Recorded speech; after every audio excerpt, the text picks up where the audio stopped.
Kaushauri kadogo. Unaposafiri ndani ya gari, kama wewe ni abiria, hakikisha umeweka simu mara nyingi.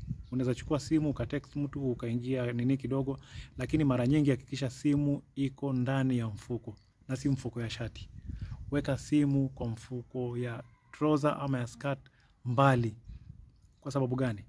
In case kutafanyika ajali, kama simu yako itakuwa iko kwenye mfuko, ni rahisi kwamba kama tuseme kama ajali itakuwa mbaya sana, ni rahisi kuwapata watu wako kupitia kwa simu yako ambayo itakuwa imepatikana mfukoni mwako.